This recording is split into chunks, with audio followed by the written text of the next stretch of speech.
is a passionate philosophy professor, fitness professional, and motivational speaker. She helps strengthen the body, but she also helps strengthen the mind. The mind? The mind. For well over a decade, she has led philosophy courses within the university system of Georgia. She leads group fitness classes in Atlanta, as well as leading one-on-one personal training sessions. Let's all squat wisely with Kristen Hester. Hello and welcome to the Squat Wisely podcast. My name is Kristen Hester and I am the host. I am so excited that you guys are tuning in for the very first episode. Can I get a drum roll, a hand clap, or something for that? I am so excited that you are tuned in and that you are listening. For this very first episode, we're going to set the stage, if you will. We're going to give you an idea of what the podcast is all about, the who, the what, the why, and what to expect from episode to episode. So first and foremost, you already know who I am. I already introduced myself, but I want to get into a little bit more of who I am because it'll help to explain the why for this podcast. My background is within the field of philosophy, specifically on the college level. I am a college teacher. I teach philosophy, but I also work in the fitness industry. I am a group fitness instructor as well as a certified personal trainer. So those are my two worlds, if you will. I kind of merged fitness and philosophy into one beautiful combination, and I have birthed the Squat Wisely podcast. All right. So a little bit of fitness will be the focus. A little bit of philosophy will be the focus.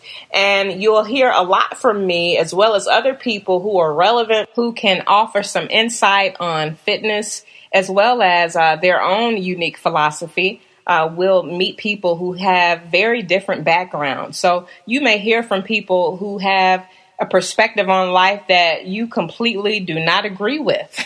So this will be a great snapshot into what my philosophy classes look like. In philosophy, you're not going to always agree. Everyone is going to come to the table with their own school of thought, their own perspective and ideology on life. And the cool thing about it is listening to someone else's perspective does not require you to adopt whatever their beliefs are. Listening never really hurts anyone. So that's what I have to remind my students in my philosophy classes. And I hope that you'll have an open ear as you hear from some of the guests who will come onto the show. Now, there will be times where you will only hear from me, which will be great as well. I'll share a lot regarding philosophy, regarding fitness, and just anything in life in general. It could even be something I'm going through in my life, and I just want to have a sounding board through the podcast. Hopefully, I won't have too many of those, though. But either way, it will be something that will be relevant, engaging, and my goal is always to make it interesting for you to listen to. Another bit about my background, which is why it's so awesome that I have this podcast, is that, my first degree was in broadcasting. I went to Georgia State University the first time around, and I earned my bachelor's in broadcast journalism. I worked in broadcasting for some years. I started out in radio, then I went over to television, and I enjoyed it. I loved it a lot. But I was never able to break into being on air. That was one of the things that I was hoping to do when I was in college. I initially wanted to be a TV reporter. So that never actually worked out for me. It did work out that I had a great career in broadcasting, but always behind the scenes. And so I went back to school, of course. I earned my degree in philosophy. I earned an advanced degree in philosophy, and that's how I ended up, teaching philosophy on the college level. So what happened with online education was booming. So everyone was wanting to attend classes online. Initially, I started out on campus, but online was just growing so huge and fast, and they needed more people to teach online. And so the door opened for me. So I ended up teaching online, and after a while, I kind of walked away from broadcasting. Fast forward some years later, I find myself thinking about broadcasting all over again, but in a different way. So instead of broadcasting, my mind started to reflect on podcasting, thanks to the guest who will be on the show today. The guest will be Dave Anderson. Dave Anderson was somehow on social media. And this is the funny thing about this story. I'm not really sure how I met Dave entirely. I was on Facebook. I was following Gary Vee. And Gary Vee is somebody else. You can look him up. He's a great speaker and business person. And I was following him in some kind of way. I believe Gary Vee had shared a post related to Dave Anderson. So I was curious to know, well, who is Dave Anderson? Because I like Gary Vee, so I wanted to know who is this Dave Anderson guy?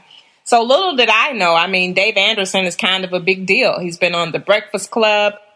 He's also a best-selling author. And when I finally found out who he was, I decided to like his page. And so now I was following his page and I was receiving his updates. So I met him really on accident. But, as they say, nothing really happens by accident. Meeting Dave was quite, a profound experience for me because I was this person who really had a deep love for broadcasting. One of my best jobs, and I tell people all the time, was when I was an intern working in sports radio. I did not make a dime, but the job was so fun and it was so rewarding. And I loved going to that job every day. It was just that awesome for me. So to fast forward now, many years later, and to be in a position to be able to have a podcast, it literally moved me to tears when the revelation of it all hit me. And that may seem small to you, but it was something really big and profound for me. So this is a gift for me. If you're listening to my voice right now, you're not a family member and you're not a friend, because your family and friends are going to have your back. At least most of the time they will. But if you're a complete stranger and you have no idea who this Kristen Hester person is from Atlanta, Georgia, and you're taking the time to listen to my voice, you are a gift to me. And I thank you for your time. I thank you for your ear. I thank you for allowing me to be heard by someone as special as you. So as I get ready to transition the show over to my interview with Dave, hear him out because he has great information. He is the reason why I have dived myself out there and started a podcast thanks to a course that he offers. Shortly, you will hear from him about that and so much more. So stay tuned because right after this message, Dave Anderson is up next. Get a world-class motivational speaker to your next event. Kristen Hester offers professional speaking services in Atlanta, Georgia, and beyond. To hire Kristen, visit www.kristenspeaks.com. Kristen.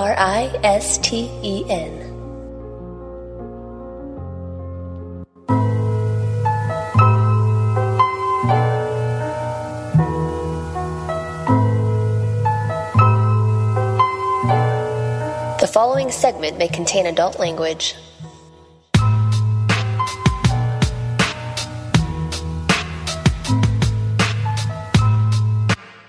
Dave Anderson, the business bully himself. Welcome to the show. I'm happy to be here. Thank you so much for having me.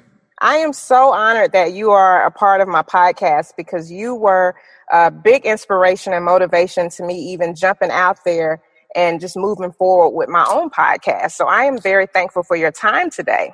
Oh, wow. That means a lot to me. Just the idea that anything I do impacts anybody still blows my mind because I'm just a poor kid from the hood, man. Like, I appreciate anybody taking time to invest in me, either their eyes, their ears, their money, their time. All of that, means so much because, well, I don't think of myself the way other people might think of me. And so I get really, really happy to know that I'm able to help people achieve their dreams and do what they want to do with their lives. So, again, thank you for having me. It means a lot. And speaking of that, I want you to tell people about your courses. I, in particular, did the podcast course, but I know you also have something in the works with YouTube as well. So tell us all the great things you have going on. Well, the one thing that people kept asking me got to a point where it's like, well, how did you do that? And how did you get 2.4 million views on YouTube? How did you, amass a podcast that has you on iHeartRadio and this, that, and the third? And I said, you know what? I'm going to do what the pimps do. The game is to be sold, not to be told. So I created a course. You went through my podcast course. You went through the pilot version of it, and that was 6 weeks. The actual course is 10 weeks. And so we do that. And we also do the YouTube course, which is phenomenal. And for the life of me, I don't know why you're not in my YouTube course, but, mm-hmm, Right. Mm-hmm, mm-hmm. All right. But anyway and anyhow, once you get in one of my courses, you get a discount on the rest of my courses. That's just how I roll. But for me, it's one of those things where there are people out here going to jobs that they hate, going to situations that don't allow them to feel like a man or feel like a woman because somebody's watching how many times they go to the bathroom, or they're rushing to wolf down some unhealthy lunch full of nitrates and nitrites, all because they can't have a decent leisurely meal, or they have to miss recitals for their kids and things of that nature. And I'm like, what you in that cubicle for? You look, if it makes you happy, and this is where people misunderstand me. If you have a job that actually keeps you fulfilled and makes you happy and you feel like you're living in your purpose, I'm cool with that. But if you're sitting around and you get up on Monday morning and you're like, oh, God, I have to go to work, then I got a problem, because you got a problem.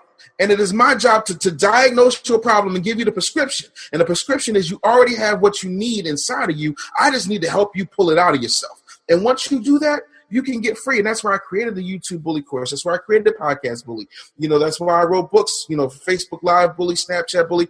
I wrote Pitch Close Up Summer. I did all of those things because there are people who don't know what's possible because no one's ever bothered to show them, or because they are Black, or because they're a single mom, or because they are a convicted felon. They believe that they have limitations based upon their circumstances that 9 times out of 10 they did not ask for. So I wanted to show them that none of that has anything to do with what you can accomplish. So I kind of stand as a beacon for that. And that's, that's why I do my courses.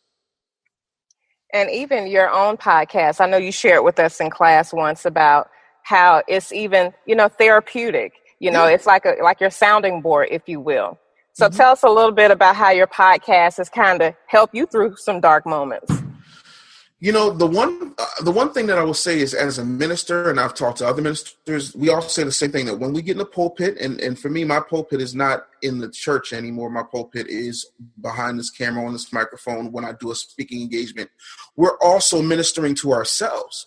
And you have to, of course, realize that when people are talking, they're giving a message from somewhere. And while I believe all messages come from God, I also believe that all messages come from within. So there's something inside of me. Sometimes I have to encourage myself. I'm lucky I have a wife who encourages me and points things out to me. And when I have that show, and I'm on my show, I'm able to talk about things that are in popular culture. I'm able to talk about current events. I'm able to talk about the frustrations I feel, not only as a person in a digital marketing space, but as a Black man, as a husband, as a father, as an entrepreneur, dealing with that. Everything from imposter syndrome, which is feeling like you're not good enough to be where, quote unquote, they are, meaning people who make more money than you, people who have been entrepreneurs longer, people who have nicer cars, bigger houses, better kids, whatever that is. And I want to be able to use something that's cathartic, but also is helping people. And it reinforces what I do, because I'm able to say, okay, look, I have accomplished this, that, and the third. It was so funny.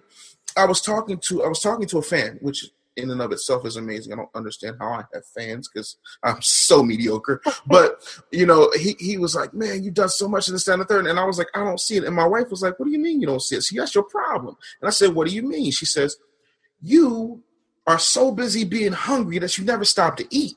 And I was like, have you looked at me? I eat.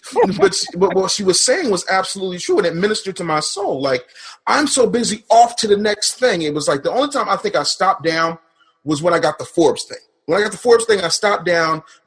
I bared my soul. I stopped to take a look at it, because the same day I got Forbes was the same way iHeartRadio added me to their lineup.